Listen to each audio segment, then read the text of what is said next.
Hi, this is Doug Manch, and you're listening to Into the Night, a Moon Knight podcast.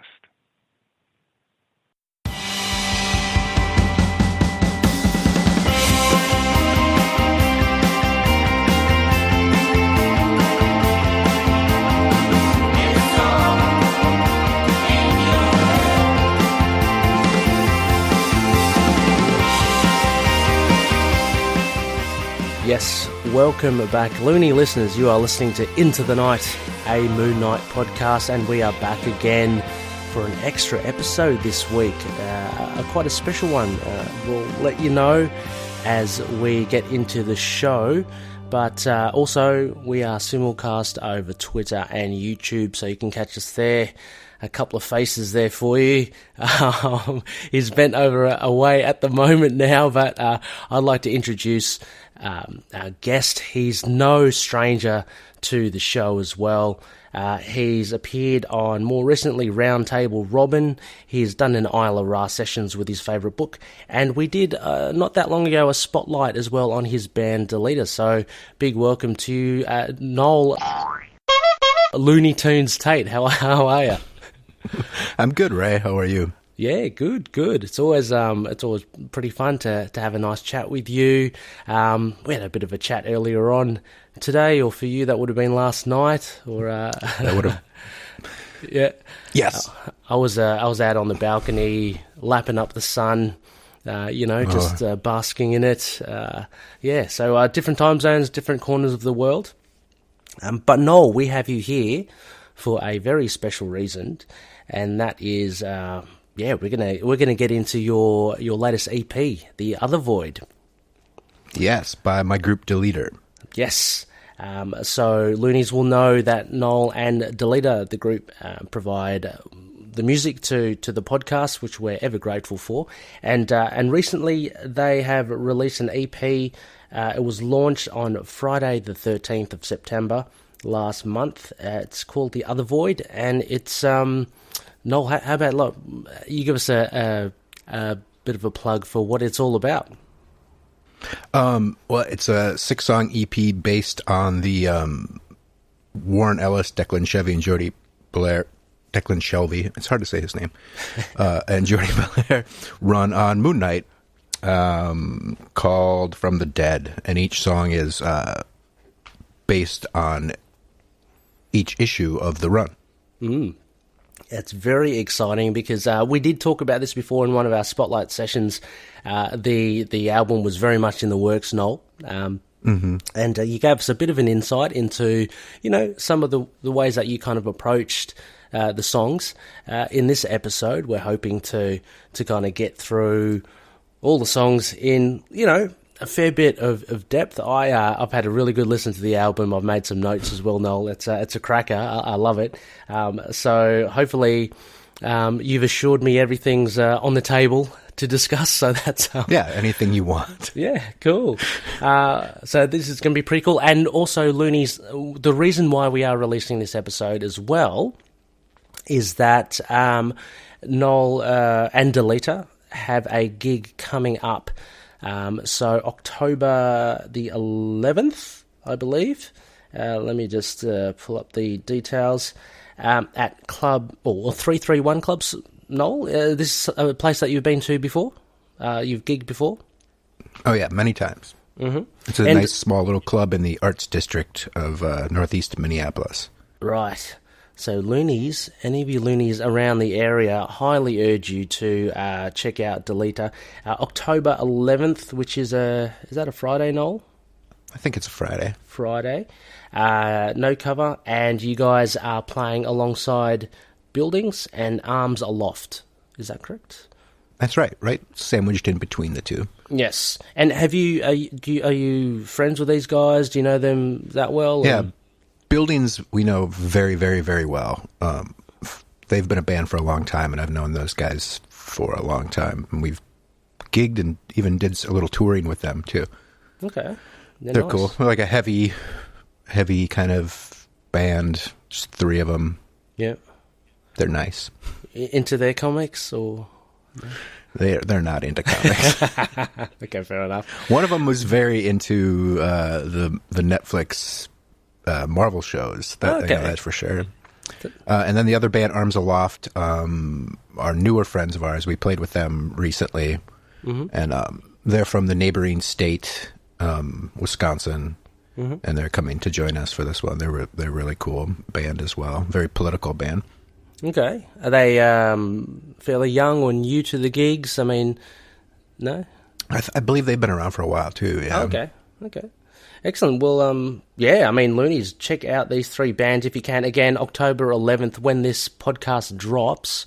We're looking to drop early in the week, early to mid next week. So at the end of the week, that's where they're at. So yeah, very exciting, Knol. And we'll remind Loonies towards the end of the show as well. But the main reason why we're here is to look at this EP, The Othervoid, Knol. First and foremost, what can I say? Like, I want to say well done, but that makes it sound as if, like, you know, I've marked it or something. I just want to say congratulations, you know, at being a fan, and it's just an awesome, you know, all 6 tracks are really really good to listen to, and as a Moon Knight fan, it's obviously holds a lot more relevance. So, thank you, I guess, is what I want to say for creating. You're welcome. A cool EP, and we're going to have fun kind of looking into it. Also, I wanted to mention, Knol, when you did launch the EP, it was fortuitously on a Friday the 13th, I think, of September. You guys played a gig at the Clearwater Comedy Presents a Stand-Up Get Down. We did. Yeah, how did that go? Tell us a bit about that. How was the... It was weird. It was in Eau Claire, Wisconsin, which is where that band Arms Aloft that we're playing with next on the Friday the 11th are from. Mm-hmm. And it was a mix of music and stand-up comics. Yeah. And so we played first, and then like 5 comics would do just quick, tight 5 sets. Mm-hmm. And then another band would play, and then it was very strange. But they got a keg of beer for us. Nice. And it was in this really cool spot called the Metro in Eau Claire, Wisconsin, that they do like weddings at and stuff. So there was like chandeliers in the green room and a multi-level facility. But it was really fun. It's a nice little town, and it's got a pretty deep musical history of its own. So it was weird. Yeah. But we had fun. We had fun anyway. I prefer playing something that's a little off the beaten path anyway. Yeah. And, I mean, it's always difficult to gauge your own music and stuff, but how did you feel? Were they receptive to the music? I mean, you mentioned them being Wisconsin being very kind of music-orientated.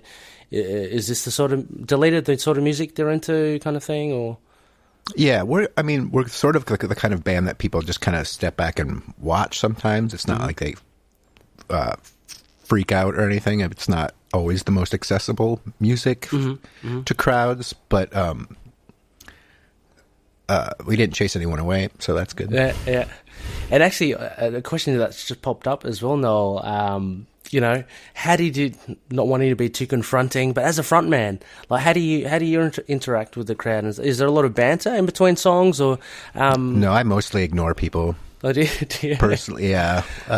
I do a lot of staring at people, but I don't talk to them much. We hardly we try to get in and off as fast as we can. Okay, no, that's fair enough. Yeah, just to make it kind of a, like a freight train coming through. Well, so people are more left kind of stunned than anything. That's more fun. Well, just mostly about the music, isn't it? Rather than actual. Yeah, exactly. Yeah, we don't sell any merchandise except for records. We don't have T-shirts, any of that kind of stuff. We don't try to brand ourselves very well, and so we just try to let the music speak for its own. Man, you should get a shirt done. Yeah, get deleted. If anything. And I know that you did it as well. The cover to The Othervoid, awesome design. I got to say. Oh, thank you. Very obviously very inspired by the Egyptian thing, but I love the kind of the negative, and I don't know whether it was a nod to Moon Knight, but the blue, white, and black just works really well. Just those simple. Yeah, I'd actually designed that cover about a week before they announced the Moon Knight TV show with the same color scheme. So I think Marvel owes me a little bit of money. And it works for inspiring that. Well, I didn't know that blue and blue, black, and gray were Moon Knight colors, but apparently they are. No, I mean, if you look at the Bemis run, I think more purple's been introduced in there, and of course the black and white as well. But no, works very well. So you need that as a t-shirt. No, I don't know. Get that happening. I'll go make one. We'll myself. Make you a one-off. Cool. So I was about to say as well, like just about that frontman thing, because there was a band I used to follow over here, and the frontman, his name's Ben. Unfortunately, he's passed away, a fair few years ago.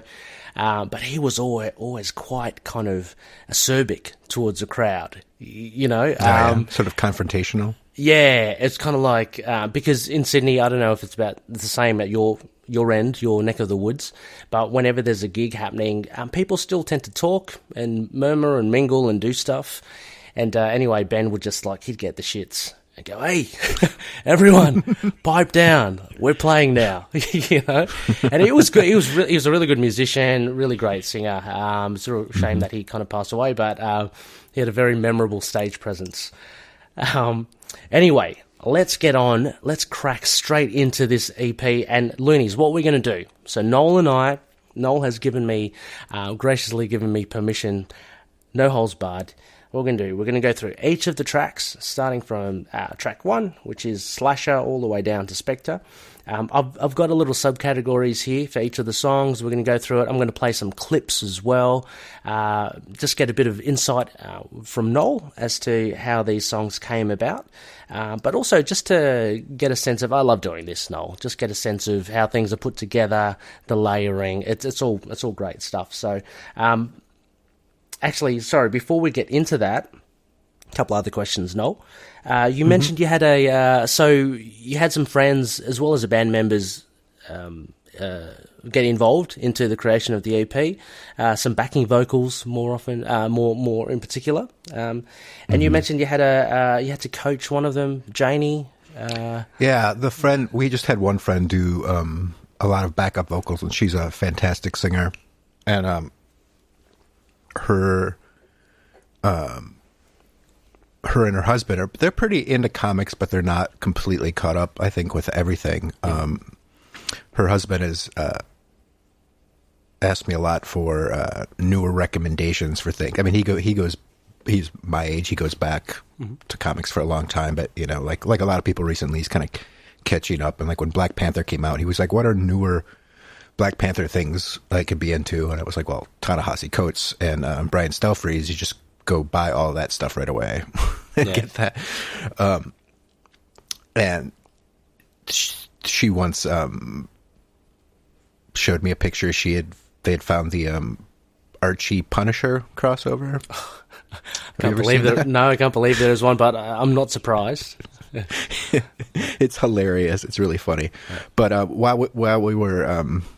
she came in cold. I don't even know if she'd even listened to the recordings, and she came to the house to record, and I busted out my trade of From the Dead, and for each song I would kind of break down. I was like, okay, here's, as sort of inspiration, I was like, this song is based on this issue, and we kind of go through it, and she'd just go, whoa, that's weird, or that's messed up, or whatever. I'm like, okay, so whatever that sort of makes you feel, that's sort of the character I want you to bring to whatever vocals you're doing on it. And so for every time we'd get one done, we just spend an afternoon recording, and we'd get one onto the next, and I'd come out and I'd say, okay, issue 2, it's called Sniper, and it's very fast and violent, and just kind of coaching through. So it was really fun to have sort of like a visual representation of what the audio was trying to kind of put across, and then put it through her filter and see what came out, her artistic filter, and see what kind of came out the other end. So it was really fun. Wow. So she is singing her trade as well? Like she yeah, she's a vocalist. That's her job. Okay, because I was about to say that, really, I had not considered that at all about, as you mentioned, asking her to go into like character and how that influences each of the tracks. when you first mentioned it and backing vocals, I just thought, okay, you got a friend to come over, and she just, she's a good singer, and she just put her vocals in. But to actually give it a bit more thought into, okay, how am I going to approach these backing vocals? How am I going to approach, each of the songs? It's quite interesting. I didn't realize kind of singers do that. I'm probably very ignorant. Sometimes. I mean, that could be a job of a producer sometimes too, is to kind of get other things out of vocals. Especially, she's just really fantastic. She does a lot of voiceover work too, so she's kind of, she's acted in the past, so she's more involved than some people just do show up and sing. Yeah. And that's cool because that's job one, but yes, we want, she's so great and such a good friend of mine. We've known each other since we were kids, so it's really fun to interact and be able to get into something. And there's shorthand too. It's not like I sat out here for an hour poring over the issue. It's just like, this is kind of the thing, and she's like, oh, I get it. And because she's into comics too, she's like, oh, that's really cool. Okay, I get it. I've got a thing. And then boom, she'd nail it. Was there any one particular song out of the 6 that surprised you, the way that she kind of approached it? Or was there like something that she suggested that you thought, oh, that's pretty cool, let's go for that? Yeah, I mean, it wouldn't probably, I think it's Sleep. She does no, it's not. It's the last track, Spectre. Mm-hmm. You can really hear a character in her voice. Nice. There's kind of a sort of a bridge part in the middle that gets sort of weird and sad. And toward the end of that, it sort of crescendos and builds up to go to the last bit. And that character she brought, I was like, oh, that's really cool. Nice. Sounds like a messed up David Bowie or something. It was pretty nice. Well, I've got a couple of clips from Spectre as well. I can't remember which ones let's see if she features in that one. Okay, so we are going to go through each of. Oh, actually, sorry again. One final thing, Noel. Oh, gosh. I really should put these questions in order, on the sheet. Anarchy. Anarchy, yeah. Okay, so I think you touched upon it in the spotlight. Orders, the order of actually creating and putting down on tape each of the songs, how did they go? Like, obviously it didn't go from Sniper to it didn't go from Slasher to Spectre, right? Or did it? It did. It with the basic tracking, it did. Okay. We didn't write them in that order, but we did track them in that order, yeah. Okay. Oh, so written... Because right away, as soon as the band realized kind of what I had in mind, we knew we kind of had to do it the same way as the arc is. Okay. Oh, well then, as in, say, writing them then, how did they go? What was the first one? That was sort of... I think the first one was... I can't remember now. It was probably... it was either Slasher or Scarlet. I can't remember. Okay. But we wrote in different orders. Yeah. In fact, I think there may have been 1 or 2 songs that we scrapped that just weren't feeling they didn't feel like the issue. Ooh, hang on. Put a pin in. Yeah, put a pin in that one. I'd like to get into that. Like, we'll go through each, and if you have any of the ones that, ended up on the cutting room floor, that would be interesting to hear about. Yeah. Okay. Cool. All right, so sorry, what was it? Scarlet was first? Sleep was first, did you say? It was either Slasher or Scarlet. They all start with S. Oh, yeah, exactly. And what was the last one? Was the last one that was written? Sleep. Yeah, that's very nice track, that one. Okay, cool. Well, anyway, let's... no more dilly-dallying. Let's get into it, loonies. We're just going to dive right in. Okay, so I'm just going to read this out, Noel, from your Bandcamp as well. Deleter, description skewed but catchy, straightforward yet obtuse, angry but thoughtful, sleeker, simpler, meaner.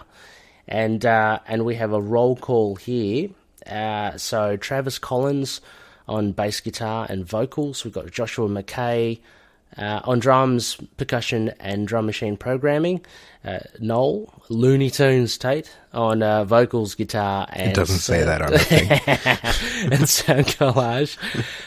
Jordan Morantes on guitar and soundscapes.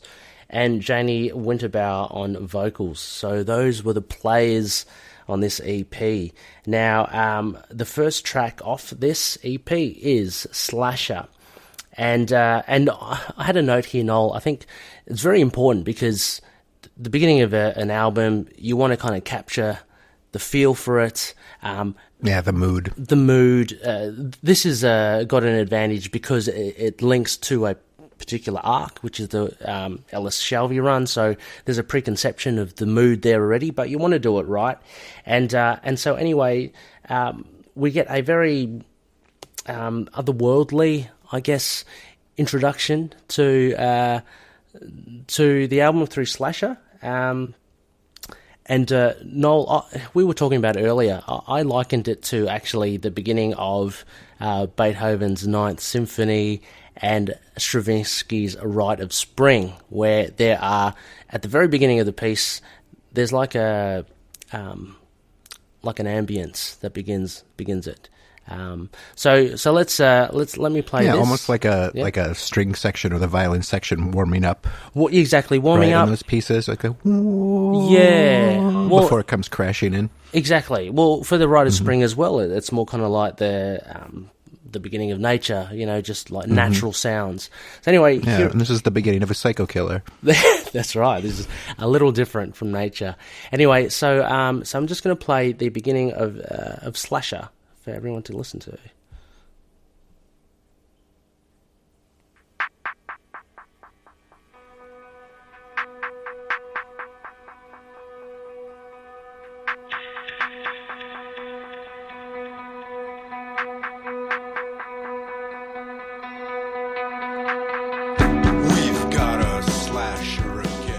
So very, very sparse. But what I noted first with the arrangement was the drum machine, right? Noel, is that I'm very not that well versed in in the technical side of things. Making that sound. We actually had asked him to come up. I think there's only one track on the EP without a drum machine, but at that point, early on, he didn't have a drum machine for that part, and I was like, just come up with something. We need something to make sounds, and he had that cha cha cha. Yeah, and I was like, oh, that sounds like, what is it, Halloween? Yeah, right. Yeah, but it sounds like literally something from like a slasher film, like that sound. I think it's Halloween, the Michael Myers sound when he's coming to get you. Yeah, or is it Friday the 13th? One of them, the cha cha cha cha. Yeah, cha. And I was like, whoa, it sounds like that. That's perfect. That's creepy as hell, and especially with that ominous sort of delayed reverbed guitar. And I was like, that sets the mood before even the first word or beat hits. Yeah, exactly. I mean, that guitar as well, it's just that, like, repeating that kind of note, sustaining that note. I got the vibe of more of it, because the issue's kind of very noirish, and it's a bit eerie. The guy's, is deformed and killing people to get body parts and stuff. So, you're right. Before you even know that, it's just Flint talking to Mr. Knight and the whole thing. Yeah, it's just very noir and creepy in that way. Yeah. Before, and just like their little conversation is quiet and weird. So it's like, I've seen this before. This is, Yeah. No, it's a very, very nice kind of slow kind of building introduction, and this whole song, arrangement wise, Noel, right? It really does build upon itself. So you've got then the bass and drums coming in with the vocals for the verse, and then during the second verse we've got an introduction. Is that correct? Of a second guitar, like playing a riff or a phrase through there. Yeah, Jordan does all kinds of cool stuff like that. Just gives it a little bit of difference. Just an extra dynamic push up, sort of, and melodic push up, because little of what I do is melodic. So, and he's got melody coming out his wazoo. So it's nice to have him. But he holds back a lot. Yeah. And then sort of unleashes. That's kind of been his signature lately. Well, there's certainly an unleashing. The final chorus is, for me, I had full instrumentation, like the all-inclusive. So structure-wise, we get, so at the beginning we get that short intro, we get the verse, we get the chorus, we get the second verse, and it starts to introduce extra guitars in there, I've noticed. I did a re-listen, and the second verse is it Jordan or how you mixed it? It comes in, the second guitar comes in earlier, so it just gives it's a little point of difference, I found, with it. So in the first verse, say, there was a guitar that comes in after the second line, and in the second verse, it comes in just before the end of the second line and starts to build up. And then we get the chorus, again, the second chorus with the extra guitars, and then there's like a bridge version, and the verse, and then there's a chorus at the end with full-on explodes, right? All pedals on. All pedals on. All distortion pedals on. Yeah. No, but very, very cool indeed. So, I mean, tell us a little bit about the, I guess, working on the chorus, like, and the verse. Yeah, that was the verse, and it's sort of the way, at that end of that issue, it's Mark talking to that doctor, and the doctor saying, you don't have DID, you've got a God in your head or whatever, and that's messing you up, and she explains to us the different aspects of Khonshu, and I thought that's a good way to. The chorus is, just literally, I say the four aspects, that's it. So it's a way of setting up the issue, but it's also a way of setting up kind of the idea of, what Khonshu is and what Moon Knight is, and sort of the feel of the character in general. So it kind of jumps back and forth. And the first verse is literally just kind of like the what happens in the issue, and then the second and third verses kind of mix in the two between Mark's origin and the rest of the issue. So that's what the chorus is literally just the four aspects of Moon Knight. Yeah, I mean, and we discussed this before as well, just off air, about it. Ellis used that in the story, but it is actually true to Egyptian mythology. Which is cool. Somebody looked up his wiki. Yeah. So, exactly. So we have Pathfinder, Embracer, Defender, and Watcher of Travelers at Night, which is, as you say, Noel, basically sums up the whole chorus. Were there any? Do you think Doug Munch looked up or knew? I know he knew some about Egyptian mythology, but how much do you think he was thinking about when he kind of retold the origin of Moon Knight? It looked into that those aspects of Khonshu.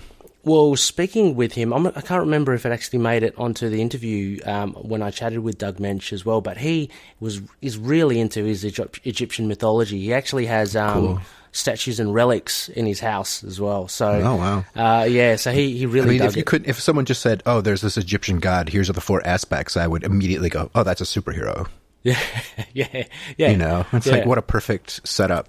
Oh man, the Egyptians knew what they were doing. They love their comics apparently as well, with the hieroglyphs. So they're way ahead of us. So Mm-hmm. Actually, I've got another clip here. So I mentioned before again.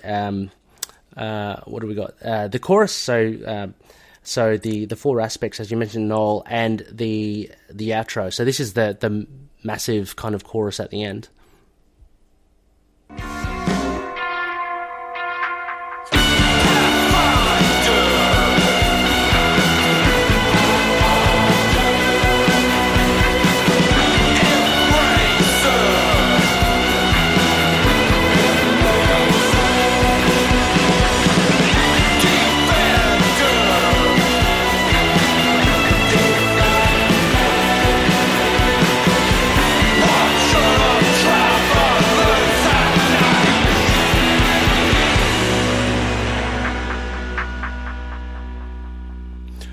I love the that sound. Yeah, no. Towards the end of that chorus, I love the collapse. It sounds almost as if the song's just collapsing in a heap at the end. Yeah, that's Jordan's, the guitar player's genius. He knows music really well. I mean, he knows theory and all that stuff, but he's just throws it out the window when he needs to. Yeah, it's very cool indeed. With this song, Slasher, Noel, were there any previous versions of it, or as we mentioned earlier, cutting room floor outtakes or revisions of it that you weren't happy with, that didn't really make it into the song?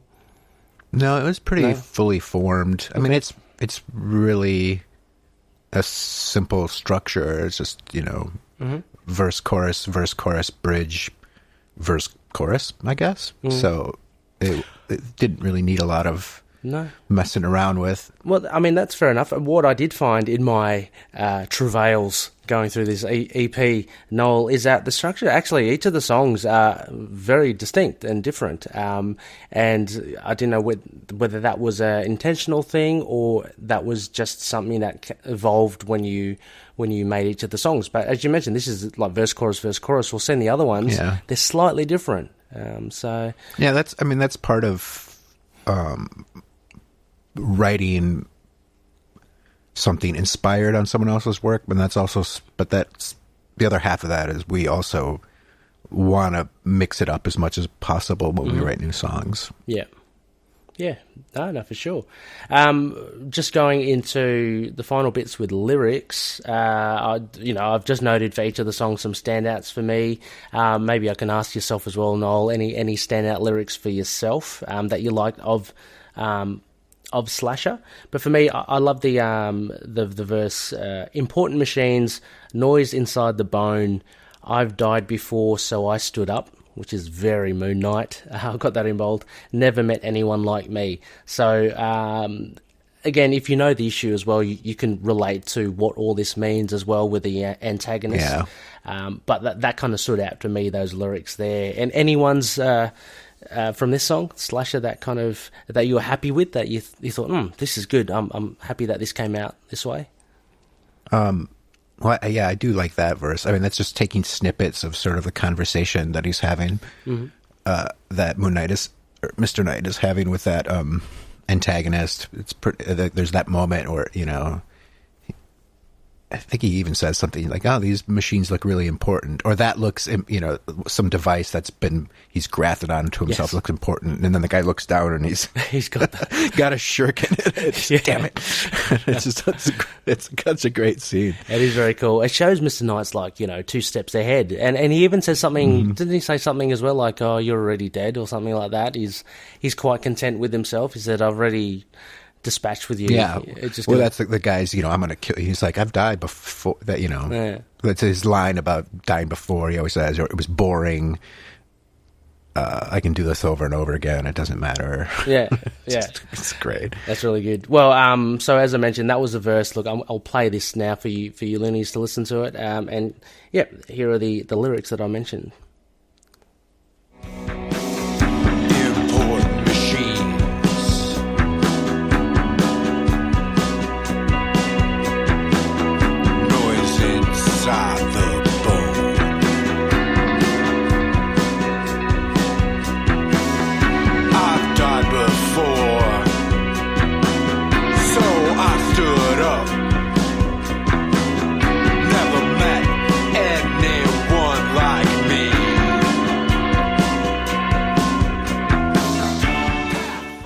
So that was Slasher, and Noel as well. Lyrics wise, we'll get to it. It's I haven't got all the lyrics here in front of me for Slasher, but there are some recurring lyrics. I think that happened in Not Good Enough.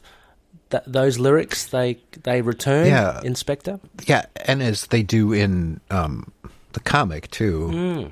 Okay. From the first issue to the I mean, it's Warren Ellis's brilliance. I mean, I think we've talked before about how he said in interviews that he likes to write as if he's writing lyrics or writing an album. Yeah, which is another perfect reason. That is why it's so inspirational of a comic in that way. There's themes and the callback and like the sort of the hero's journey thing about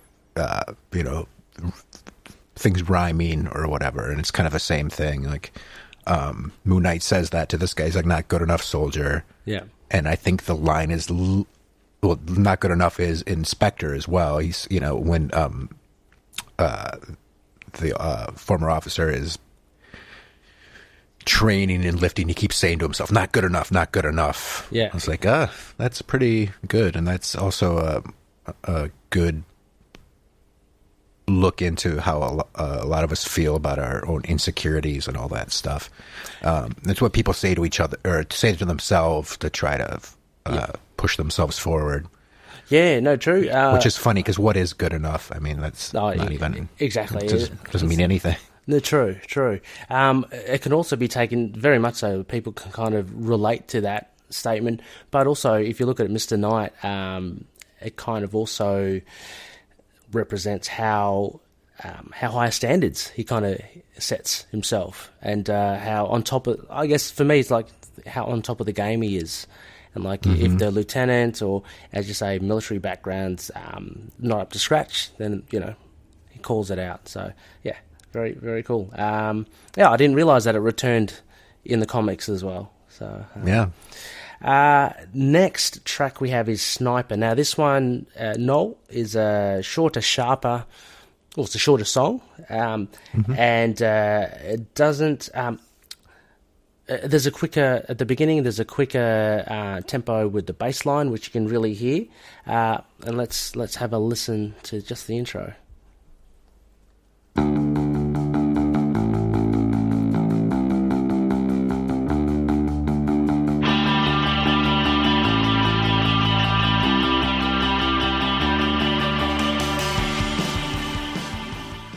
So it kind of starts off rawer than, say, the first track, which employed already a drum machine, and to create that kind of atmosphere, what we get is basically just bass and first guitar just coming in, and then we get the drums. And is it? I put down here a whumping, like a whumping sound. Is that what's that from, Knol? There's an effect. The whump. Oh, what? There's the harmonics on my guitar. That do do do do do do. That could be. And then there's actually effect on the snare drum. It's like a gated reverb. Okay, that and could whatever frequency that the snare drum is coming across, wherever the threshold clips off the reverb, it kind of gave it a whoomp sound, and I was like, "Oh, that's cool. I'm not touching that. Just let that one be." So that came across in the mixing. We hadn't pre-planned that, and there's actually no drum machine in this one. Okay. So I wanted to at least kind of have a little bit of a mechanical feel for the percussion a little bit, and that was the perfect thing to do. Nothing sounds more 80s and mechanical than a gated reverb on a snare drum. Like Phil Collins or something. And what was the intent then of intending that sort of sound for this song, Sniper?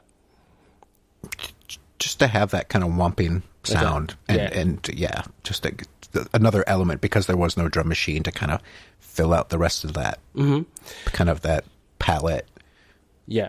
And so it wasn't totally an intent, other than I was like, I wanted to make the drums sound a little bit more machine-y, but as soon as, like, by accident, that whoomp sound, like I said, I just left it be, and I was like, that's great. It's good. And then when Josh, our drummer, heard that mix, he was like, "Ooh, that is cool, whatever that is." It's like, that was you, buddy. That's good. Now it fills in. It fills in the sound. And then from the drums and this thing, there's the vocals come in, but then there are additional guitars that really fill this out. It's a shorter song, structure wise. I've got down it's a shorter issue. Oh, is it a shorter issue as well? It feels like... it's probably still 22 pages, but it doesn't feel like it flies. You can read it in 2 minutes. Yeah. And that's kind of why the song is 2 minutes. Right. It's just all action. All action, yeah. A lot of silent panels and just very, very cinematic, I think we called it as well. It just... I think your eye does most of the work in it, if that makes any sense. I mean, I know we all read the comics, but yeah. A lot of moving. So structure-wise, so this is a little quicker pace, Sniper. So different from what we mentioned before, verse, chorus. What I've got here is you have a verse A, and then there's an extended instrumental, I think, with which kind of goes into a verse B. It's not exactly a chorus, but at the end, which is the chant. There's a key change. It shifts down, I think, a whole step. Okay, right. For that B verse. So we're playing the same thing. Like the bass line is the exact same thing the entire song. Well, that's what except for he transposes it down that whole step for that second verse, but it's still the same bass line, just now down a step. Oh, wow. Okay. And then back up a step for the end. Yeah, okay. Because I was convinced that it was the same with a few changes here and there, because it did sound different. I didn't pick it as a tone down or so. But yeah, great. It's also got at the end of it's not a chorus, but it's kind of like an anthem, an anthemic kind of chant of "The bank always wins," which upon first hearing for me, I thought that was like the chorus, but then obviously going through the song again, it's not your conventional chorus, and then it returns to verse A kind of format with obviously different lyrics. Yeah, very quick, very cool song. As you say, reflects the issue itself and how quickly that goes by. Cutting room floor, Noel. Anything here to pick up? Any massive changes that didn't make it to the final cut, or any ideas that didn't make it to the final cut for this one? I don't think there was another one where it was just done. I mean, it's such a simple song. It was probably the second to last one that we had written when we were rehearsing. I think the only thing that I think the very last verse, because it kind of decrescendos at the end in a way. The main guitar part just starts playing that kind of like almost U2 type melody, the delay, like dun, dun, dun, dun, dun, dun, dun, dun, whatever he does. Yeah. I think he had revised that one time, but it was pretty much just that. And I was like, that's a cool way to end it, because the issue kind of comes down. I mean, most of the lyrics are just kind of taken from that sniper's former boss, the last one to... Yes.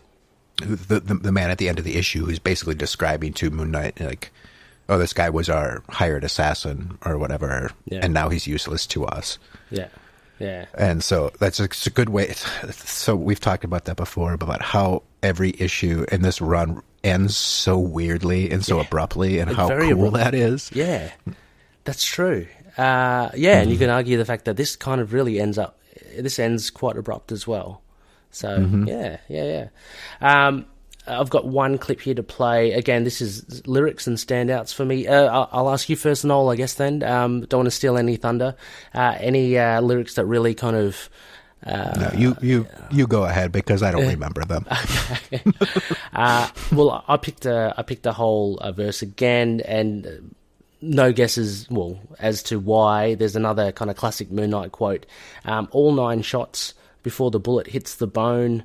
One last job for free. They took my life, so I take theirs. I'm not real, nor are we. So, that last line, classic Moon Knight again. So let me play this one for the Loony listeners. All 9 shots before the bullet hits the bone. One last job for free. They took my life, so I take theirs. I'm not real, nor are we.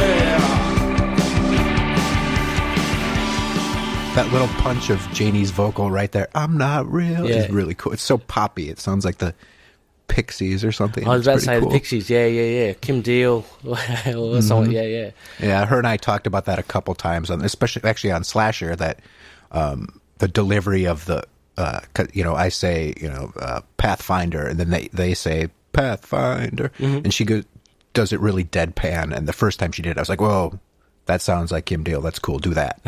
And cool. So, nice. She just like straight-faced delivered Pathfinder, but she sings like an angel, so it's effortless. Yeah, and that was her. I think that was her idea to do it, because Travis is actually saying every single line with me on that song. So that's not me doubled up. That's my voice and his voice, and he's just syncopated with my vocal, which is cool. Yeah, and by Janie coming in there as well, I guess again that. For Loony fans, that quite popular or famous phrase of "I'm not real, nor are we," again, it can be seen as almost a chant. So, why not have other vocals in there as well? Yeah, well, I thought that was cool too. The fact the line right before that is, wait, what is it again? They took my life, so I take. They took my life, so I take theirs. That's something that the antagonist in this issue. That's his point, but in a way that's also Moon Knight's point. So it's a good parallel for those two characters. And in the quick antagonist, Mark dies, he comes back, and then he takes vengeance on the people who killed him. So, yeah, no, that's cool. That's cool. That's good. Great. And so now we come up to the third track, Knol, which is the released single from this EP, Box, which we've played previously as well. This is a cool, and I'll play this entirety after we discuss it for the listeners. I've got here, Knol. Look, I had a bit of a dabble trying to find the key. Trying to find the key for this. So it goes in chromatics at the beginning, right? I mean, I don't know power chords or whatever for guitars, but was it F sharp, F E? Did it go step down to get that right? No. Music. Okay. Isn't it? It's in. Isn't it? I think it's in B. It's in B. Okay. Oh, maybe no, it's not. You're right. I think it actually is in. I can't remember. I play a weird chord really up high. There's like the root and the fifth. And then the second chord, it's still the root drops, but the fifth stays. Oh, so that's why it gives it that kind of dissonance. And I have a weird effect on it. Right. There's an old, quite kind of sounds sort of wobbly of my guitar, which is the intro guitar with the drum machine doing that kind of hip hop beat thing. There's an old, back in the 50s, 60s, when they were trying to create reverb and echo effects. There was all kinds of different ways they're doing it. One of the more famous ones, obviously, is the tape echo, where the second head, the second playback head or record head is off, and that's where you get the da da da da da da da da da da. But another kind of technology they used was a similar thing with a record and play head, but inside of an oil can.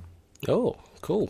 And the oil can would spin around, and then they would send the audio through it with like like an electromagnetic pulse or something like that. Anyway, it got because there was the mechanics of the device is literally like a can, that you would have like oil in, and there's oil in it.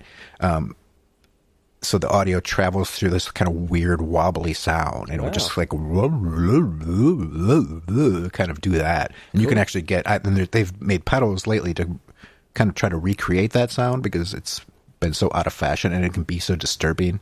Wow. And most people don't want something like that, but of course I'm drawn to things like that sound disturbing and wrong. And when I saw a couple different companies that started to make this effect, I was like, oh, that's cool, because you can't find those original devices anymore that work. I mean, every once in a while someone will have one, but I guess they break down all the time. They just don't work. And I was like, well, if someone is making something that even comes close to replicating that, I gotta have it. And I use it a lot on this record, actually, but that's the main thing. Cool. No, that's that's nice. I mean, I do love the soundscapes that you guys create in it. It goes beyond the what did they? There was someone on Facebook. They likened your band to. It was another band. I can't remember it for the life of me. But they're kind of well known. Block Party, was that it? No. That's a band. That's a band. Yeah, plucked that from somewhere. No, anyway, the effects are really, really cool. So, no, interesting stuff. I used to listen to They Might Be Giants, Knol. I don't know if you know. I saw them many times when I was young. Yeah, me too as well. They're one of the few bands that didn't mind coming to Australia. So, yeah, they didn't mind coming to Minnesota either. They seem to be here all the time. Oh, nice. Yeah, but they loved experimenting with sounds and trying different things. I remember they recorded one of their songs purely from the wax cylinder. From the Edison. Oh, yeah. Yeah, the actual real way of, well, not the real way, the old-fashioned way of recording. And it sounds really good. It's very soft, but you can still hear it. It's pretty cool. So anyway, so Box, so as you mentioned, you come in with the guitars. There's a second guitar that comes in with the structure, which, again, I guess is more again of the traditional sense of verse, chorus. There's an instrumental break, and there's a verse, and then it winds down. I said almost like a musical box towards the end there. in any ways of approaching this song, Noel, with the content in mind of that that issue with the music box, because it is tied in with music a little and punks. Yeah, I mean, that was the thing. It was like, oh, there's punks. There's punks in this comic. Yeah. And Declan Shalvey is maybe famously or not so famously a big fan of punk and alternative and weird music. Like there's a Easter egg right on the cover for yes, Sonic Youth, which I think is he's said before is his favorite band, and Fugazi and Sex Pistols, and what else? I've even found some other ones when I zoomed in a few weeks ago. I can't even remember what else it is, but yeah, so I wanted it to be, it's not the most punk rock song on the record, but I wanted it to be the most sort of experimental. Yeah, so like Public Image he has right on that cover. Sun O, he does a little Easter egg too. It's like, you don't see that often. The only other person who's that into punk who does comics is probably Matthew Rosenberg, because he used to run a punk rock record label. So he did. Funny. Okay. Yeah. Oh, right. Yeah, I was talking to him on Twitter once, and I was like, "Oh, I used to be in a band that was in your scene," and he was like, "Oh crap, I loved that record." And I was like, "Cool, wow. write it into a comic." Yeah. That's cool. He won't. He kind of has that look, doesn't he? Of the I could imagine him running a record label. Yeah, well, that's why a lot of people have been pushing him to do Moon Knight. And he's like, listen, they're not giving me Moon Knight. And I was like, I'm not sure what other people's motivation, but mine was personal. It was kind of selfish. It was like, Moon Knight to me is like the most punk rock character. You should be writing. You're the most punk rock writer at Marvel. You should probably be writing this guy. Yeah. Well, he certainly just tried to. I mean, in the Punisher comic, he's introduced Moon Knight there, so he's very just a little incidentally, just token gesture, but still. Anyway, lyrics wise, Noel, I've got here. So for me, when I was looking at the lyrics for Box, much of it obviously is quite descriptive of the issue and the story. But what I wanted to shout out was the chorus, basically. So a world beyond, they map the afterlife, they shroud the dead, touch or punch the untouchable. So I think the lyrics here are a lot more abstract than the more descriptive ones that were a bit more obvious for the story. Was that an intent by any chance? There's just that the break in the middle of the issue where Spectre goes back to the mansion and Khonshu is talking to him, and you know how it does become. I mean, it's simple. He just says, "You've got things to that you can use to fight ghosts." And when he goes and he opens the light, he's like, "I don't remember purchasing any of this." But that there's some kind of references in Khonshu's speech about what this stuff can do and how it's sort of otherworldly. And so the chorus is kind of describing like sort of the Egyptian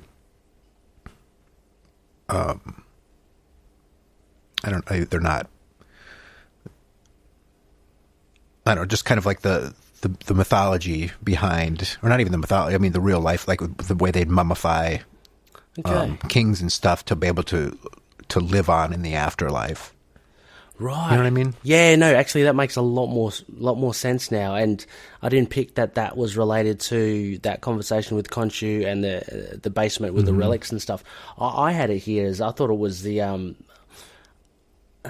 it probably sounds silly now for you because that's not what you've written for, but I always thought it was actually about those punk rock ghosts. I thought it was more of an abstract description of them kind of drifting in and out, touch the untouchable or punch the untouchable, because, in the issue... Yeah, I mean, that's like Moon Knight's part of the story in the song right there, Yeah. Because that's like Khonshu saying to him, like, hey, if you go put on this old Egyptian shit, you can become sort of magic or whatever, and then or you'll be in sort of the plane that they're in. Yeah. Or sort of the dimension they're in, and then you can punch them, obviously he couldn't punch them before. Yes. And now he can punch them when he has the bird suit on. Yeah. So yeah. Really cool, thing that Warren Ellis came up with about having him fight the ghosts, and it kind of So one of cool. one of those examples where I want to see Moon Knight fight more supernatural kind of beings, because of that particular instance. So let's play. But that was like the first time, other than sort of Fist of Khonshu, which they started bringing the relics, and he had the weapons that they retconned that Hawkeye made or whatever. But that was the first time that they really brought it back to some heavy Egyptian mythology stuff that Ellis brought back, and I was like, that's really cool. And it's in the middle of this crazy issue. Yeah. He's fighting punk rock ghosts, but there's that little break when he goes back home, where it just gets really deep. It's like, and just in 2-3 pages, it just sinks Moon Knight right back into that. That's what the genius of this run is. He was able to remind you of why Moon Knight's so cool. Yep. And that there's so much ideas that you can bring through with that character. Yeah, he does it with an economy of pages and storytelling. He does it, but I think it's really cool that he does it throughout the whole 6 issues. Ellis, he's got the fans' respect because he makes nods and references to older runs. Like you're talking about the Fist of Khonshu, the ones of Peter O'Ron and Morpheus. There are little nods to the old Mensch run, and any Moon Knight fan would there's a little Easter egg in almost every issue, if not every issue. But it actually shows that he's and incorporating it into his story. It actually shows he's given it thought. So it just adds a nice layer to it. And yeah, so I mean, it is a genius run. Originally, I liked it. I didn't like it, but every time I come back to it, I tend to like it more. I guess because it's so easy to read. It's almost disposable. You kind of like, okay, that's... First time I read that run, minutes. Yeah. And then I went back to kind of just look at the art, because the art is so fantastic. Yeah. And then, obviously you start reading it again. I was like, oh, I didn't catch that. Oh man, that's cool. Yeah. It's just one of my favorite I'd say comic runs of all time. Yeah. Because of that. I'd say it's definitely, I mean, coming up as well, issue 5 is one of my all-time favorite issues. We'll get to that, Scarlet. But why don't we just take a little quick break, Noel? I'll play out Box. So, Loony listeners, this is Box, the release single from Deleta from their EP, The Othervoid. And have a good listen to that, and we'll be right back after that and a couple of messages.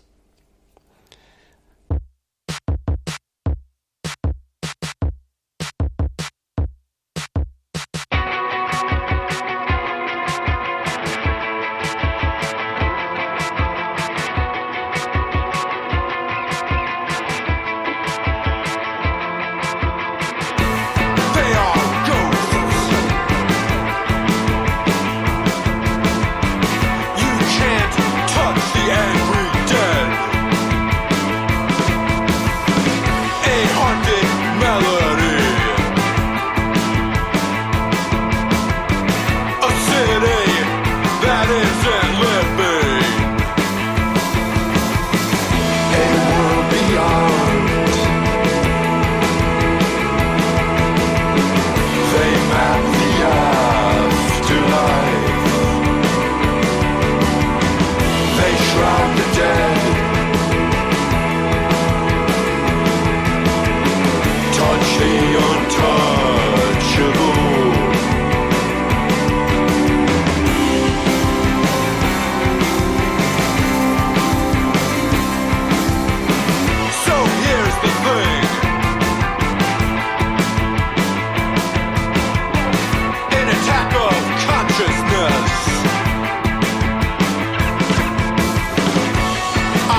the merry marvel. Anyone hear us? This is Trey Lawson. And I'm James Hickson. Anyone can hear this broadcast. We need your help. We've been kidnapped and imprisoned in a tomb by this creepy old undertaker named Mr. Gravely. And he's forcing us to review his collection of Marvel horror comics. Stuff like Tomb of Dracula, Werewolf by Night, Man-Thing, Ghost Rider, and so much more. Forcing us to record these reviews as a podcast called The Tomb of Ideas. If you can hear this, please contact our families. Call the authorities. Anyone. Tell them we can be found at... Now, boys. Let's not give too much away. You can find James and Trey every other Wednesday at the Tomb of Ideas, a Marvel horror podcast. A proud member of the Cinepunks podcast group. See you there, Tomb Believers.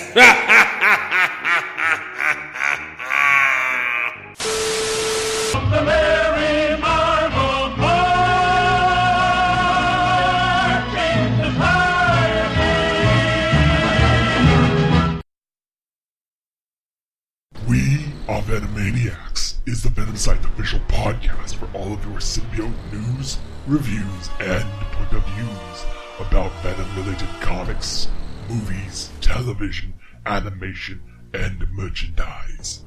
We are available on Podbean, Spotify, Apple Music, iTunes, Google Play Music, and YouTube. Join us, won't you?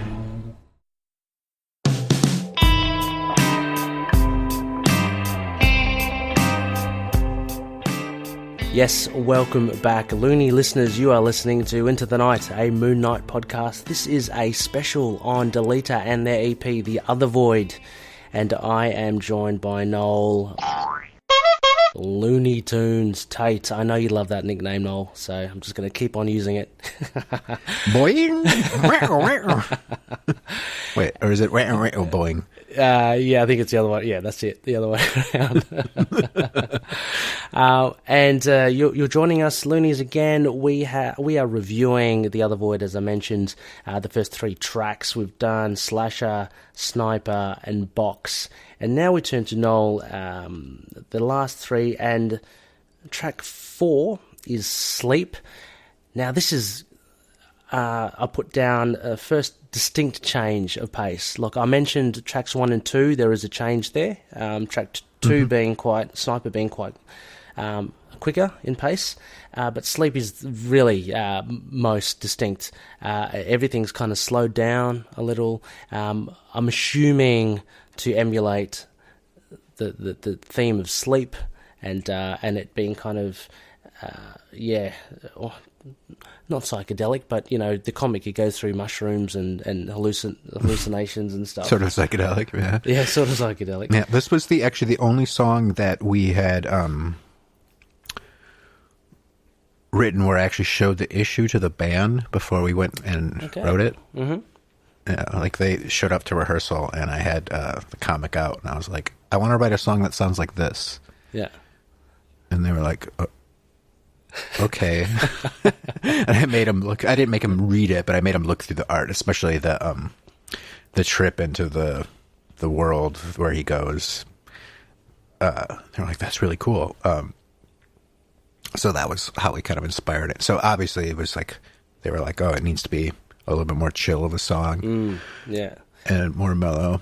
Yeah, it certainly is. Let's give a quick little listen to just the intro, so you'll see what we mean. Where we take the foot off the pedal a bit, and we start getting into the dreams.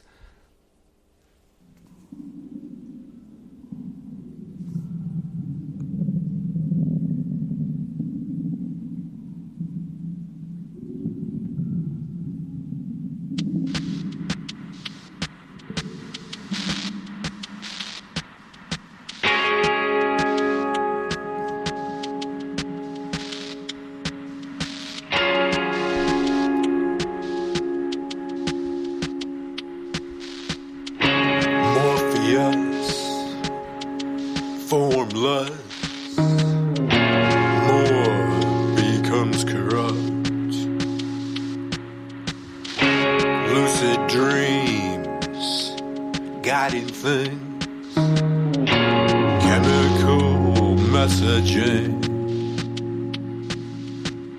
infection. You've been breathing in his dreams.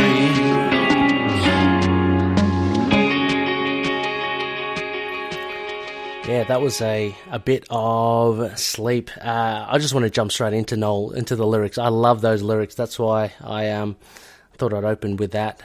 The first verse. So Morpheus, formless, more becomes corrupt, lucid dreams, guiding things, chemical messaging. I love the how do you call it? The inflection or just the cadence of each of these lines and how they kind of Like the rhyming couplet? the rhyming couplet's really, really cool. But not only that, again, I don't know, stop me if I'm reading too far into this, Knol, but so obviously Morpheus and formless, I love those two words together as almost rhyming. Yeah, does that rhyme? Yeah, it's close. Almost. And then more becomes corrupt. So I don't know. So more again, Morpheus, formless, more. It's a nice little play on words there. And for me, I even checked the rhythm for this. The lucid dreams guiding things, same rhythm and syllables as chemical messaging. But I love there's just the two words at the end there. Chemical messaging seems to work. I like that. I really like the idea of chemical messaging too. Yeah, right. I don't even know if there's a reference to that in the comic or not, or if that's just kind of how I feel it was. But there's that idea of sort of like whatever it is, DNA messaging, or right. Okay. It's way beyond my pay grade of knowing what that is. But there's something in science about that they're discovering. I have a feeling maybe an issue. How you can pass down trauma through generations, right? Yes. Through our biology. Mm-hmm. Like I think they were studying survivors of the Holocaust and how they were passing that trauma, not obviously down through family and culture and talking and things like that, but also like it can be so damaging literally to the DNA of somebody that they can pass that down to the next generation, and how kind of crazy and cool that is as a theory just of how our bodies work, but also how kind of terrifying and sad that is. That you could, it's not only can you pass down mental illness, but you could pass down just the trauma of something that you had no part in. Yeah, it's really weird. So I think that's where kind of the chemical messaging, and obviously like there's like hints of sort of like some Marvel psychic kind of stuff in this comic, even though it doesn't go too deep into it. But along with obviously with whatever the villain Morpheus is, I'm not exactly sure what he is, which makes it so cool. Like it just, it's like that non-mutant, super-powered, weirdo, experimental Marvel stuff that's so cool, I mean, he's not really like he's linked to dreams because of his link to his sleep and his ebb and energy. He basically recharges, doesn't he? If he is that right? If he sleeps or if he doesn't sleep? He doesn't sleep, he recharges. I think it's the more he doesn't sleep, all that like negative ebb and energy, whatever the fuck that is, ebb and energy builds up into it. No, really cool stuff. It's very so this song as well, Knol, it employs there's a rumbling at the beginning.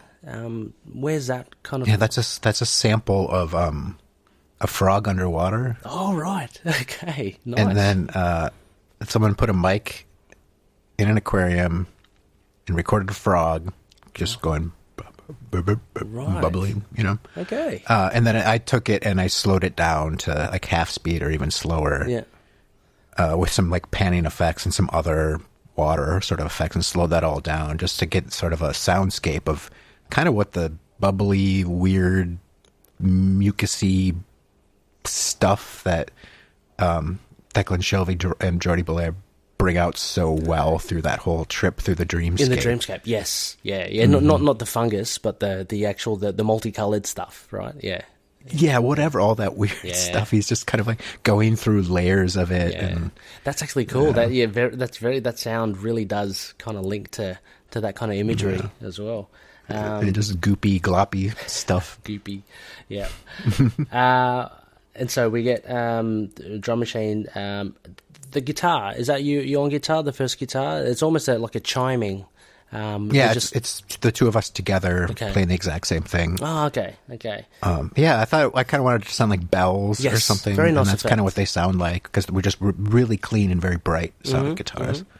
And your vocals here as well, Noel. The solo vocals at the beginning. I had note here, very melodious, like a lower register. I thought you were going to say you're almost singing. But yeah, no, it's really cool. It's very it's very very cool. And then the bass introduces. I got here just after the first line of the lyrics, so things slowly start coming in. I had a note here. So with the lyrics, infection, you've been you've been breathing in his dreams. The guitar has almost like an oscillating effect. Was there any particular imagery you're going for there for the that sound of the guitar? That's just when it starts to get a little bit more, because you notice where it's like these little half step drops. It's ding ding. Yes, ding, that's it. Ding. It's like the dissonant before it resolves the last note. That's a whole step down. Right. So that's when everything starts to get a little skewed and weird. And then I think I added in a sort of a delayed vocal effect where it was like, I say infection, and then you can hear kind of like infection, like the weird stuff. Yeah. Oh, really cool. So that's kind of like, here we go into the weird shit. Yeah. It's pretty simple. And I think you've been breathing in his dreams is just a line from the book. Yeah, that's very much descriptive. At the end, yeah, when he's like discovers what's been happening. Oh yeah, literally, and why that guy was having messed up thoughts and stuff. Literally the spores from the fungus, right? He was breathing in that kind of psychic spores. Yeah. Such a cool idea. It's very, that is like, I mean, it's very Moon Knight, but it's really Warren Ellis. Yeah. This is just like classic Warren Ellis. Also, just a question as well, like Noel. So you mentioned about this effect of the frog in the aquarium, and your vocals with infection as well. So how do you live? Like when you perform live, how are you set up? How do you? We just play it. We don't worry about that stuff. Yeah, okay. Josh has a drum machine next to him, like an actual machine that he has programmed and messes with. Like during that, there's the drum machine sort of sounds come in at the beginning. Yes. The that stuff. And then there's like weird crackly sounds. That stuff he has in his machine, and he manipulates it live to like, there's like frequency sweeps and little bits of distortion that come in. And so there he's twisting because he's not playing any drums up until the second verse. Yeah. So he can goof around and be a little nerd on his little device that he bought. Yeah, that's right. Oh, yeah. So I've got. But we don't do like the bubbles aren't there or like the vocal effects. We just keep it a lot more simple. Oh, okay, I thought maybe you had, I don't know, like similar to pedals and stuff for vocals. You can manipulate it while you're on stage. People do that stuff. I don't. I don't even have them put reverb on my voice live. I just keep it very dry, so it's very upfront and kind of disturbing how loud and dry it is. And I don't want it to blend in. I want it to, because I do sing very low or yell very, like my register is lower in deleter than my talking voice. So. It's keep it dry and really upfront. And then it's like people use pedals and stuff live for their vocals, but I've done plenty of live sound myself, and I know how big of a pain in the ass that is. Oh, okay. And it never sounds right. It's like, don't even fucking try. just sing. Yeah. Stuff. Yeah. Yeah, right. It should be live should be different. Recordings are recordings. You can have fun and do different stuff. That's true. And you don't have to pull it off every time. Yeah, there is a fine balance, I kind of feel as well. I mean, because obviously you don't want to go to a live performance and just get exactly what you get on the CD. You know what I mean? No. You want something Yeah. special, but at the same time as well. CD. I mean, sorry, well, whatever these young Shows our age. But at the same token as well, you want to go to a band that you like listening on the album. You like to go to them live, and you like for them to capture that essence of what made it so appealing when you listen to them. I mean, you don't want them to to suck. They should play well. Yeah. I mean, there's people who, you know, of course, really bad live. Yeah, absolutely. They're really bad live, Yeah, and they hire people like me to make them sound good on record. Yeah, But when they play, that's can't very do it. disappointing. And sometimes that's cool, you know. Oh. Like, do you remember there used to be a band? They've come back again now, but called Sleater Kinney. No. Yeah, there was a band here from the States called Sleater Kinney. One of them actually did that show called Portlandia with the Okay. the guy from Saturday Night Live. It's a whole thing.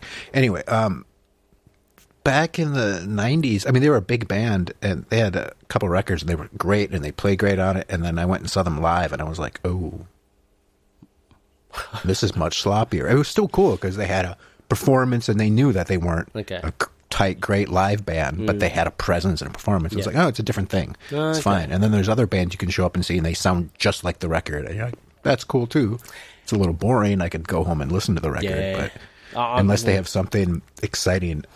There's a fantastic band who's a big influence on me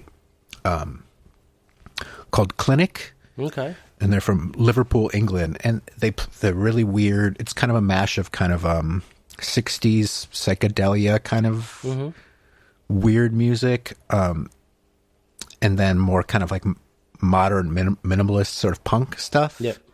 They're kind of a weird mix, and they've got a lot of elements of like little bits of like dub reggae and all kinds of weird shit mixed in, but they're really cool. It's a very strange band. Nice. But they all wear OR like scrubs and masks when they play. Okay. You know? Okay. Right.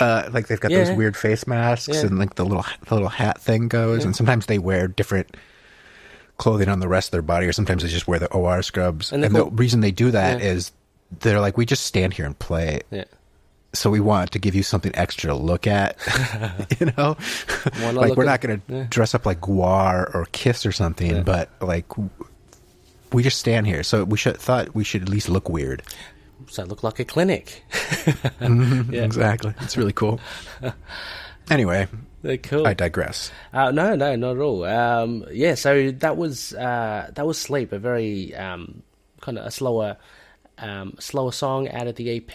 Then it kind of picks up again, and this is my favourite issue of the whole Warren Ellis thing. Issue 5, Scarlet. It's everyone, you know. People who know of Moon Knight know of this issue. It's him going up the tenement, just bashing his way through to save Scarlet, a young girl named Scarlet, you know, obvious nod to Scarlet Fasanera.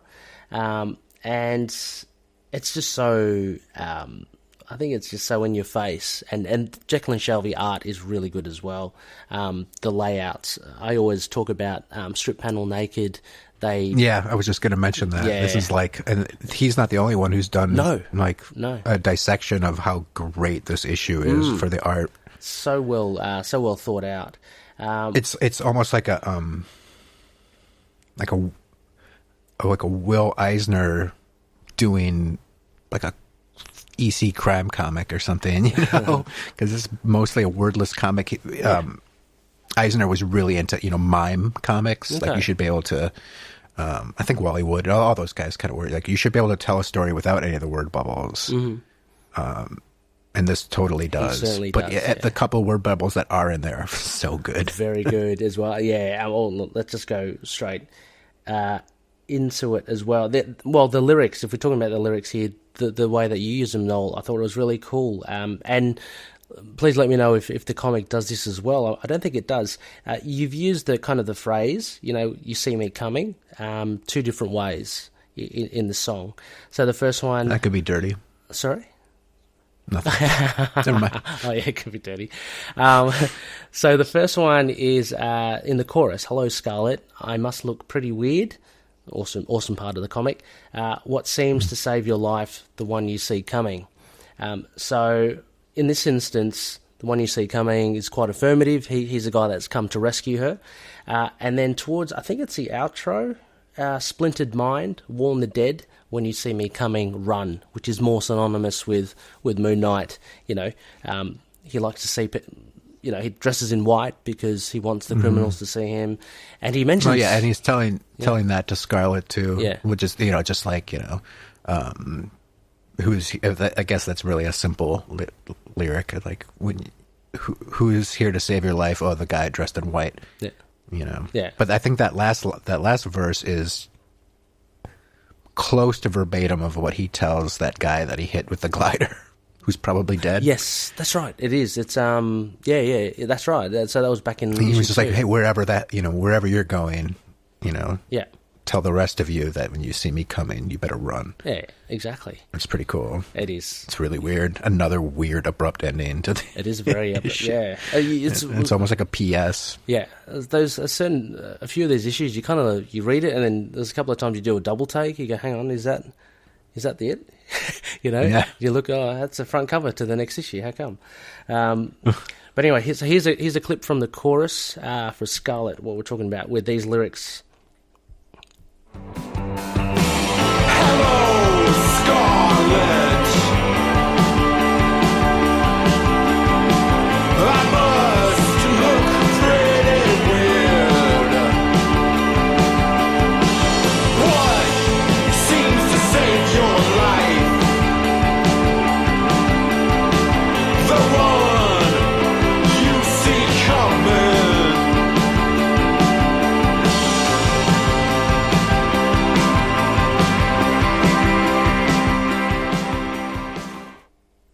Yes. I just noticed I added a syllable into that chorus. What seems to save your life? And that actually makes it feel differently for me now. Oh. It's like, you know, what maybe saves your life? Or maybe are you not alive already? And this is, you know, what seems to do it may not actually do it. Oh, yeah, true. Yeah, this one was the hardest one to write. It was the last one I wrote lyrically because the issue is so... Yeah, where can you draw from, really? Like, yeah, what I just like, you know, floor 1. Yeah. Yeah. Moon Knight kicks somebody's ass. Yeah. Floor 2, he kicks a couple more people's asses. Exactly. They wouldn't make very interesting lyrics for a song. Makes a guy vomit, you know, stuff like that. Yeah. I love that's one of my favorite Moon Knight panels ever.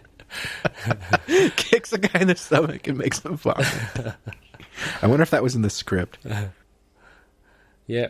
And so, yeah, this, I mean, structure-wise, though, so saying lyric-wise, it was hard to kind of latch onto, but the structure, again, we're looking at a verse, a chorus, the second verse, there are added guitar, like riffs and stuff happening, then it goes back to the chorus, and then there's a chord progression, I think, a key change, or something, not a key change. There's bridge. There's a bridge, yeah, and it's quite distinct. It goes into something else, which is also the instrumental. So let me just play that little clip. It's the part where Jordan gets to just do cool shit. It is really cool. Yeah, it's called the Jordan does cool shit part. Yeah.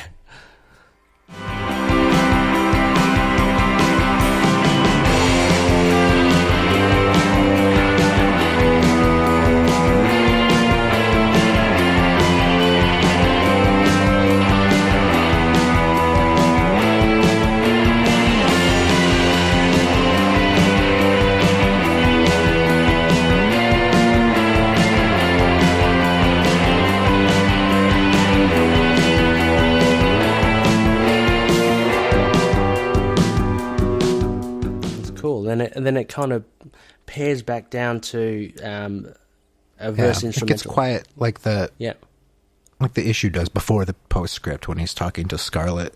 That part is so cute and weird. Yeah, that is. I love it. It's so odd. It's kind of that thing. Like she almost looks like she's blind or something. It's hard to tell, you know, the way she's like touching his face. Yeah, it's that thing of that innocence. I just did a Kirby hand. It's a thing of the innocence, right? After all this, like this massacre, and ultra violence that happens before, just contrasted with this like schoolgirl, and his demeanor as well just changes. And it's funny, like you can almost see a smile through the mask. Yeah, it's kind of weird. It's really cool. I love how Shelby does that as well. He actually shows the face behind the mask, not only in this issue, but you see it in the other issues as well. It's I mean, Sienkiewicz did that too. I was just reading issue like 20 or something yesterday. Yeah, I think because you were talking on the last episode about issue, what was it, 8? 8, yep. And you jumped ahead in like the epic to like 20, and you're like, see, now this looks like Sienkiewicz. Yeah. And I was like, does it? And I grabbed it, and I was like, oh, hell yeah. This is so good. It's funny, isn't it? Because you read Sienkiewicz all the way through, and you kind of develop your eye with it. It's only until you kind of contrast them, you know, at the extremes together, you see the difference that he's kind of... Oh, yeah. Yeah.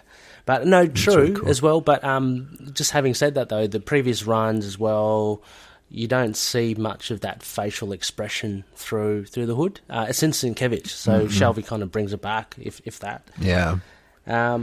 He really does. It's really cool. Yeah. But there wasn't a lot to even... I think the first verse... the first verse is just inspired by that conversation that he has at sword point with that thug.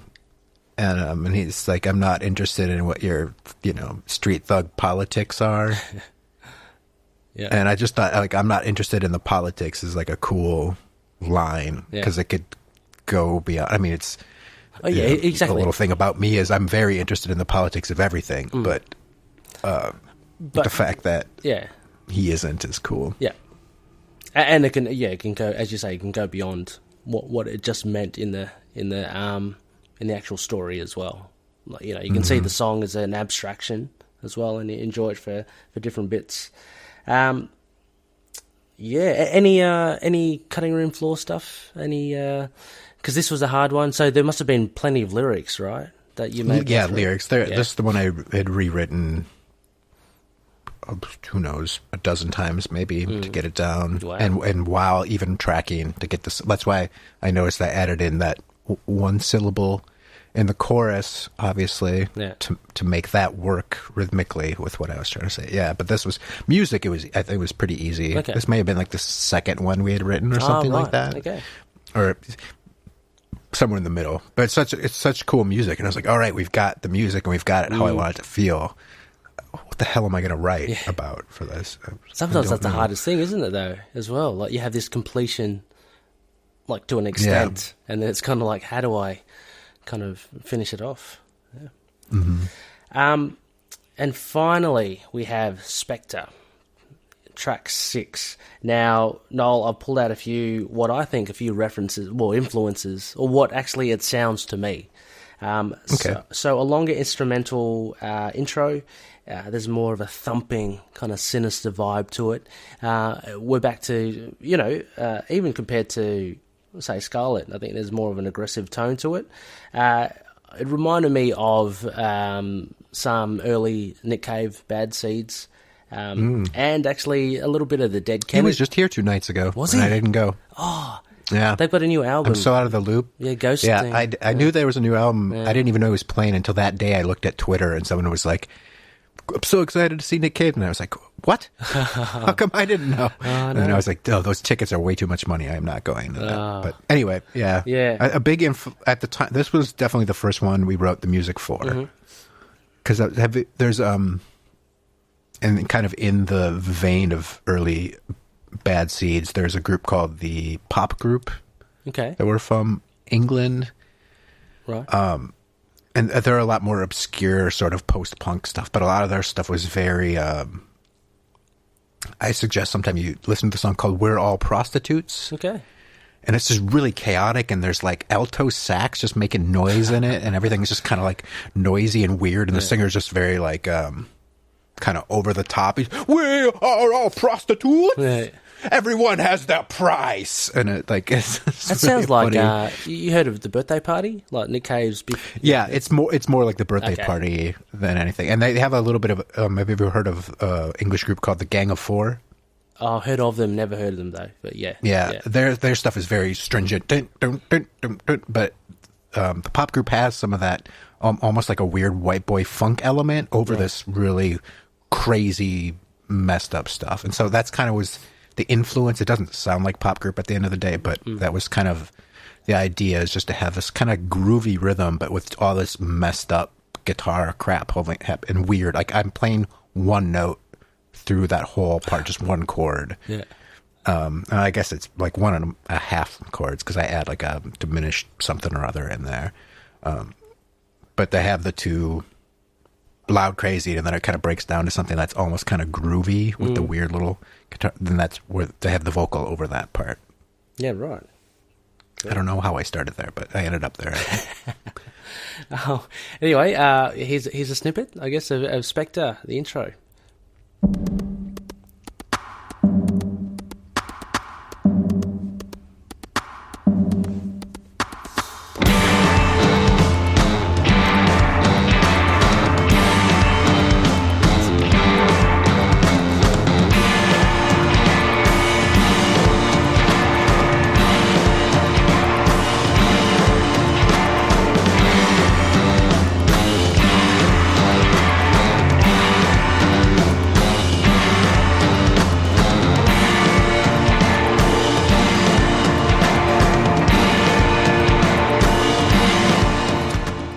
Yeah, so the more I listen to that, Knol, as well, not to say that obviously that was the intention or anything, but yeah, I do hear a lot of the birthday party, just thumping, big kind of bass.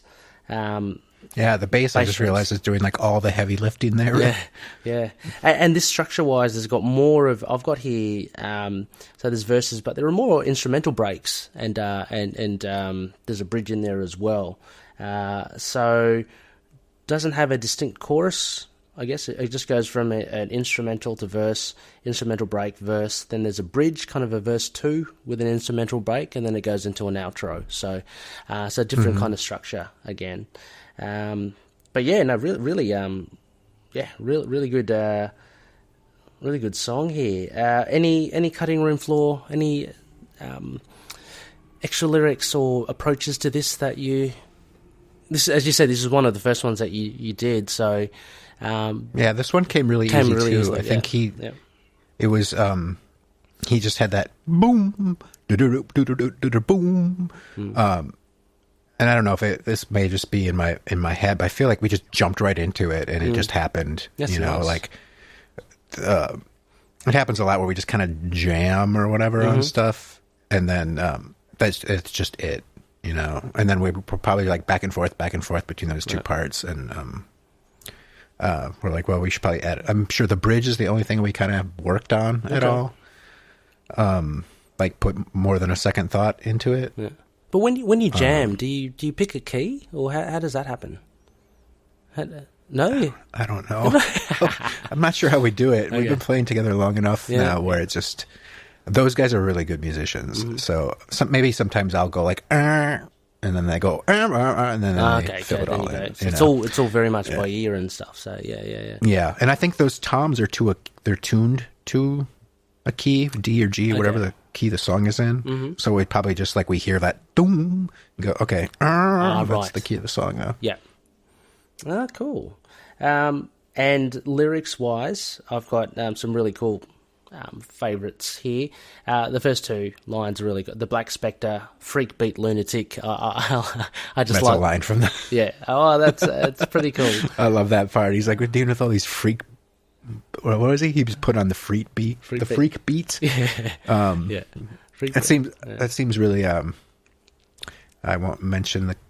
It seems very like a sort of like a Gotham Police Department problem.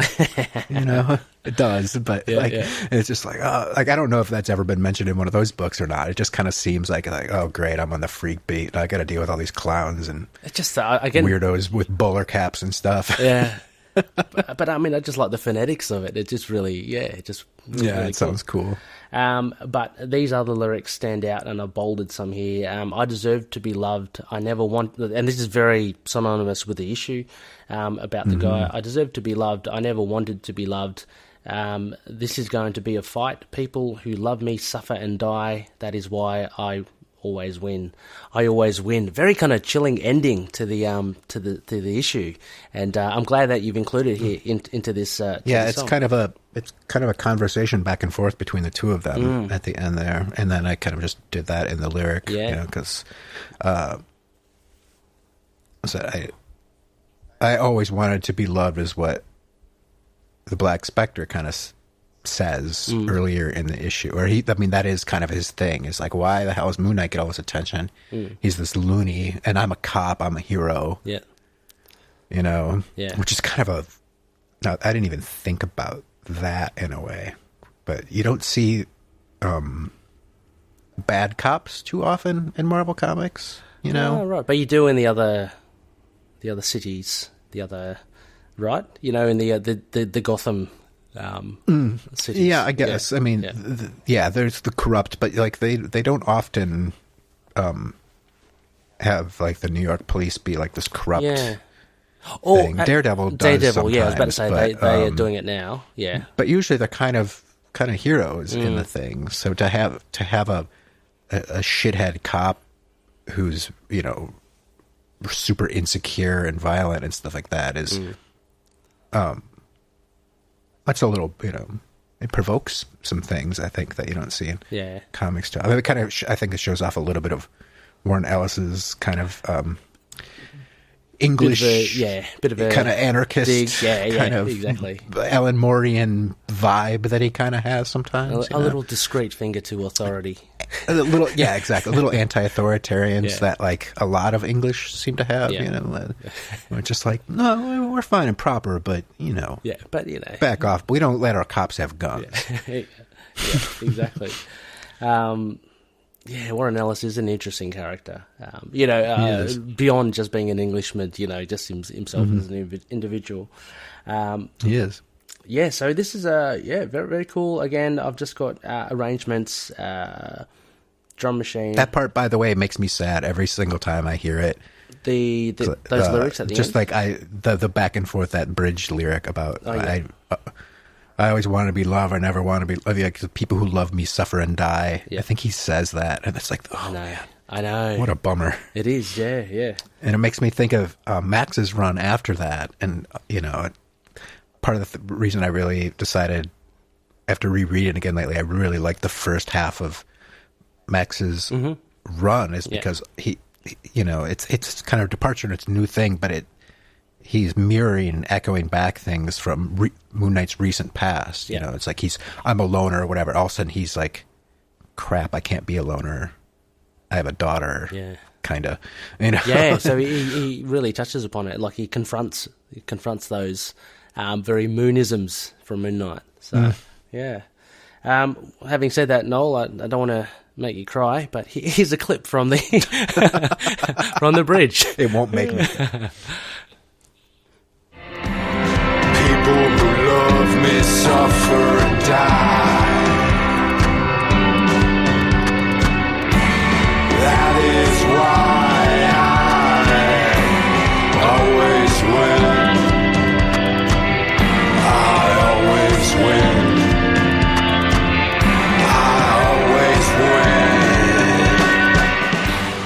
It's not really a defiant proclamation when you're singing it there. It's all very like almost forlorn as well, and there is a little bit of a sadness. It's like, he's not.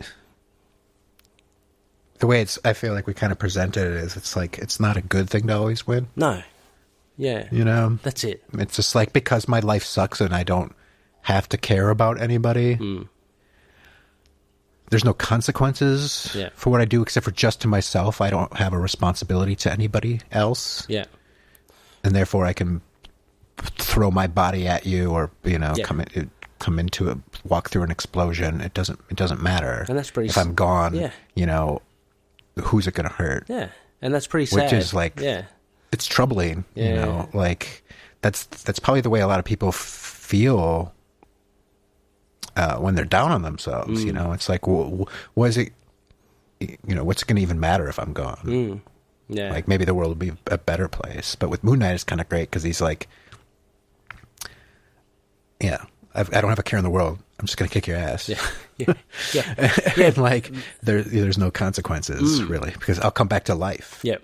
And whatever. Yeah, which is kind of, it's, yeah. And you mentioned, thought, you mentioned Max Bemis. There's that one, if I can pull out the correct issue number, 196, I'm going to say. It's the one where Moon Knight's head's on the platter on the front cover.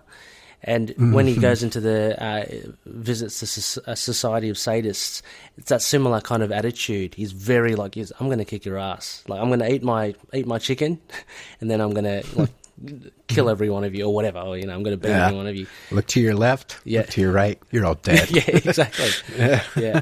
But as you mentioned, there's a very empty kind of an emptiness to him just saying as well, I always win. Because what sort of consolation is that when you have this freedom, but at the same time you don't have, the other qualities. Yeah. So, those were the songs there, Noel. Thank you so much for spending the time to take us through it. All 6 of the songs off the Othervoid EP. Thank you for having me. No worries. And just a reminder, Loonies, as well, we mentioned at the top of the show, October the 11th, which is the Friday, check out 331 Club.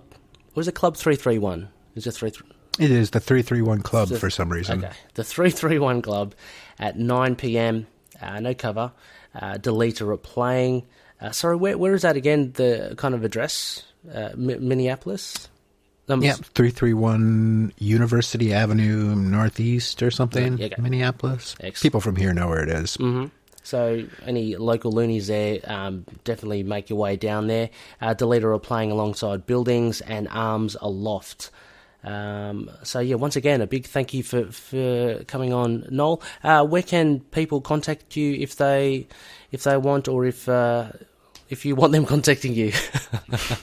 Well, you can search all the social media. We are Deleter for Twitter, Instagram, Facebook. We are Deleter. And then myself, Twitter is Knol Tate, KNOLTATE. And I have an Instagram page where I post a drawing a day that I do. That's awesome. Yeah, it's good. And that's Tate_drawings. And I need to post something on that today, actually. Excellent. Well, as always, Loonies, you can find all these links in the show notes. So just click on them and, drop us a line. It's always good. Drop Knol a line. And more importantly, go check out their gig, and even more importantly, go check out their Bandcamp. It's available now on all other platforms, but if you can drop into their Deleter's Bandcamp website, make a purchase there. It's a really worthwhile album, especially if you're a Moon Knight fan. You're going to love it. So next phase, it is, as mentioned previously, it's a waxing gibbous. And so we have a trade arc review, and I pulled a bit obscure here. Noel, I'm not sure. I'm wondering if you have these issues. Marvel Comics presents numbers 152 to 154.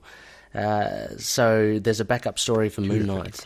Yeah, it's in the late 80s, 90s. It's a Marvel Comics presents. I stumbled across it. I don't know if I've ever seen those. Is that around the time of... you said late 90s or late 80s? No, late 80s. So it's around the time of Mark Spector. Actually, it could be early to mid 90s, because so maybe between Fist of Khonshu and Mark Spector or something. No, it's definitely Mark Spector. So a little tidbit for Loonies. It's actually an addendum to an issue, I think it's 23 of Mark Spector Moon Knight, where he fights that guy with the chainsaw. Looks like from the Texas Chainsaw Massacre. You actually see what happens to the criminals that he put away in that issue, it's covered in 3 issues from Marvel Comics Presents. So we'll be covering that. Easily available, Loonies. I bought mine off eBay only for a couple of bucks, so they're obviously not worth much. 90s comics. 90s comics, exactly. And we'll have special guests, hopefully, fingers crossed, the guys from Moon Knight Core, the Facebook page. So Bobby and Dave will be making an appearance. It'll be really fun to chat with them. First time that they're going to be on the show. We love their page, and should be a fun chat. Also Loonies as well. Look, I'm not going to dwell too much on it. You can find us on email, Facebook and Twitter. Again, look at the links in this podcast episode page. Just drop us a line. Most importantly, check out us on facebook.com/group/ITK Moon Knight. A really cool group. Fun group of loonies there. You can see Knol banding around there as well as a few others. So it's a very fun place to talk Moon Knight. Finally, iTunes ratings, guys. Any reviews or ratings would be much appreciated. It just helps us get more exposure to people doing searches on Moon Knight for podcasts. We are currently the only one out there, so yeah. Until I start my rival one. And until I'm sure others will pop up. Any review or rating would help. Once again, Knol, a big thank you, my good sir. Always a pleasure talking to you. Thank you. And as always, Loonies, may Khonshu watch over the denizens of the night. Catch you later. Bye-bye.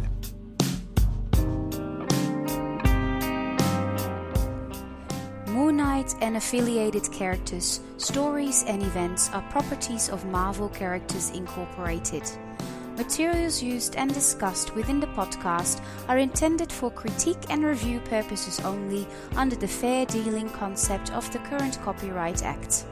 The views, information, or opinions expressed during the podcast are solely those of the individuals involved and do not necessarily represent those of the copyright owners.